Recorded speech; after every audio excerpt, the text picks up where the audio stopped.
la chaleur passe au plein, tout le monde est obligé de dormir à la belle étoile. J'ai souvent appris à la radio et à la télé, bon, c'est le changement climatique. Il y a encore, on n'a pas assez d'arbres. Les spécialistes de l'aménagement du territoire, comme cet architecte, élargissent leur champ d'analyse. Ils vont au-delà des changements climatiques pour expliquer ce phénomène de chaleur dans les habitations. Déjà, le premier paramètre qu'on peut prendre en compte, c'est celui déjà de l'aménagement urbain. Ok, nous avons aujourd'hui des villes de plus en plus denses, et c'est normal. Tout le monde vient chercher les opportunités à Cotonou et dans les autres grandes villes. Donc c'est normal que cela se densifie et cela a pour conséquence que voilà, les parcelles deviennent de plus en plus petites. L'autre aspect des choses, c'est justement aussi les matériaux que nous utilisons. Et l'autre aspect, c'est celui même de la nature des aménagements. Aujourd'hui, le vrai problème, c'est qu'on construit beaucoup avec du béton, beaucoup avec des parpaings, beaucoup avec de la tôle, mais sans un minimum de prise en compte de ces matériaux, de leurs limites. Franck Kidjo, un promoteur de briques en terre cuite, a très tôt compris. Il construit sa maison avec des matériaux locaux.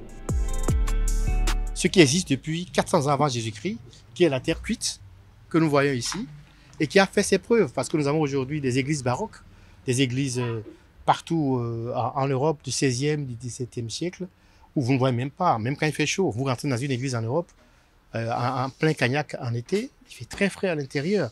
Et tout le monde sait que la brique en terre cuite est isolant thermique. Première chose. Isolant acoustique. Deuxième chose. Résistance au feu. Troisième chose. Un mur de 15 avec enduit résiste 4 heures à la propagation du feu par rapport à une brique en terre cuite à 400 degrés. Boum. Le fer commence à céder et le bâtiment tombe. La question des matériaux appelle in fine la question des filières. Cela veut dire quoi? Qu'il faudrait mettre en place des filières, donc mettre en place des métiers pour pouvoir rendre ces matériaux disponibles. Le gouvernement s'est déjà saisi du dossier et encourage la formation technique et professionnelle. Au ministère des Enseignements secondaires, techniques et de la formation professionnelle, nous nous employons véritablement à donner satisfaction à tout le monde. La formation professionnelle constitue l'une des priorités du gouvernement. Et l'option prise du gouvernement, c'est que nous ayons au moins 70% des apprenants dans ce sous-secteur désormais.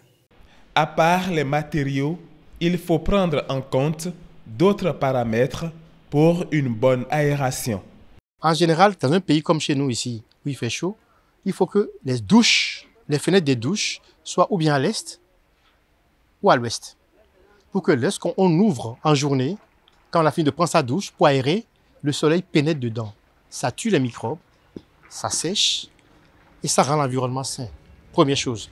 Pour les bâtiments, les chambres à coucher, on les oriente en général sud, nord, nord-est. Pour que l'air vienne de la mer, on est au sud. Donc l'air qui passe doit traverser les pièces de part en part. Quand tous ces aspects sont pris en compte avec l'aide des spécialistes, les bâtiments qui sortent de terre deviennent des cadres de vie attrayants.